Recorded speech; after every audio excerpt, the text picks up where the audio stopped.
Magandang araw sa lahat ng nakikinig. Ako si Herlyn Penaso at kayo ay nakikinig sa Boses ng Panitikan Podcast. Sa episode na ito, ating tatalakayin ang isang mahalagang tema, ang karapatan ng kababaihan, gamit ang nobelang Dekada 70 ni Luwalhati Bautista. Ang mga kamay daw na nag-uugoy ng duyan ay mga kamay na nagpapaikot ng mundo, sapagkat iyon ang mga kamay na umaakay sa sanggol, hanggang sa matuto siyang lumakad at maglikot, tumuklas at magtanong at mga tuwiran, hanggang sa lumaki siya at maging ganap na mamamayan ng kanyang bansa. Pero ang may-ari ng kamay na nag-uugoy ng duyan ay mamamayan din ng kanyang bayan. Hindi siya dapat manatili lang sa maliit na silid, sapagkat nananahan din siya sa daigdig. Ang kanyang mga kamay ay hindi lang para sa pag-uugoy ng duyan, kundi para din tumulong magtawid sa bangka ng pagbabago.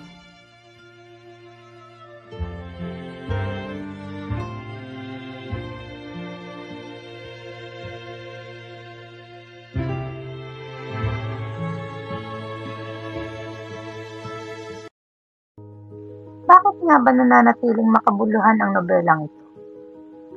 Sa gitna ng kwento ng isang pamilyang nabubuhay sa ilalim ng diktadura, ipinakita rito ang tahimik ngunit makapangyarihang laban ng kababaihan para sa pagkilala sa kanilang boses at pagkatao.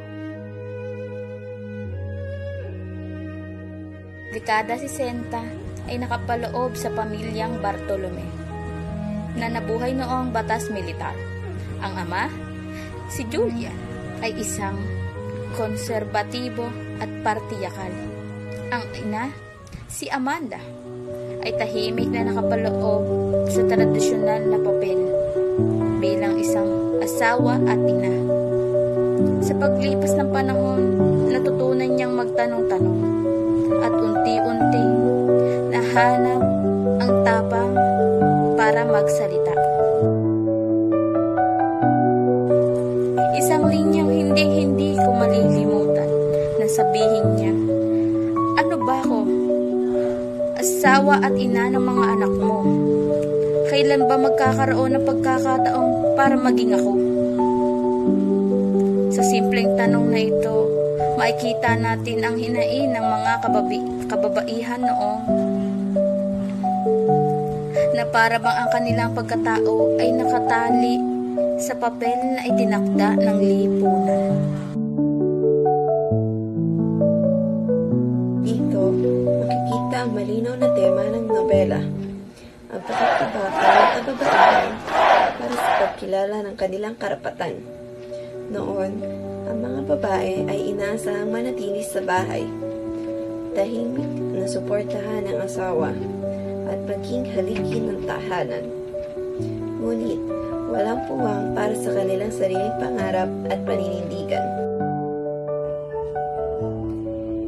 Ang karapatan ng kababaihan ay hindi pribilehiyo. Ito ay batayang karapatang pantao. Karapatan nila mag-isip, magpahayag at pumili. Karapatan nila maging pantay sa edukasyon, trabaho at lipunan. Ngunit madalas, ito ang unang pinagkakait.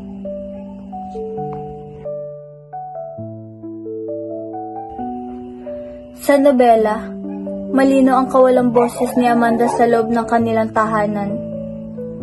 Ngunit habang lumakas ang kanyang tapang, ipinakita rin nito ang kababaihan ay hindi dapat ikulong sa apat ng sulok ng bahay. Ang kanilang boses ay mahalaga sa paghubog ng lipunan.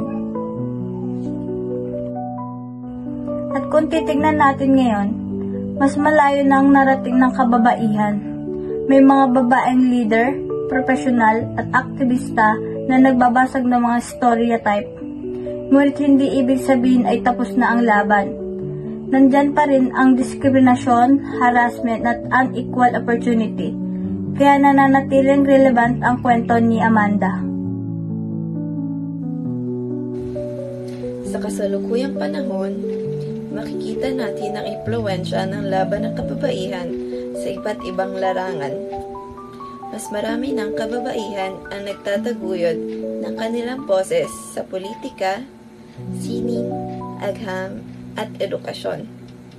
Ngunit, kung babalikan natin ang kasaysayan, magsisimula tayo sa mga babaeng katulad ni Amanda. Mga babaeng tahimik, ngunit matatag na tumindig laban sa pamahiin ng lipunan.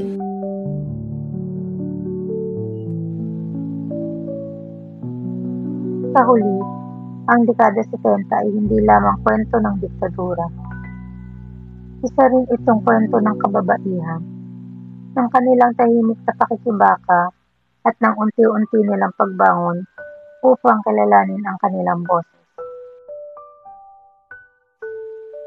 Ang laban ni Amanda Bartolome ay hindi lamang laban ng isang ina o asawa.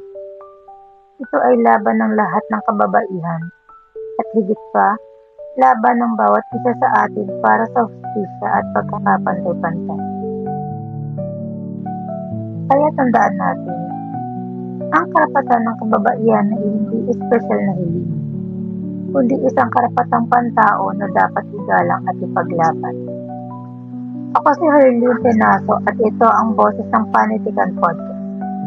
Maraming salamat sa inyong pakikinig at naway magsilbing inspirasyon ang kwento ni Amanda upang patuloy tayong maging boses para sa karapatan at katarungan. Hanggang sa muli. Ang mamamayang Pilipino ay mga bilanggo pa rin sa loob at labas ng mga rehas na bakal.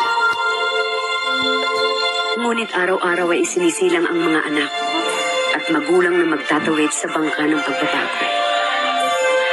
Sapagkat ang payapang pangpang ay para lang sa mga ngahas sumagupa sa alon sa panahon ng unos.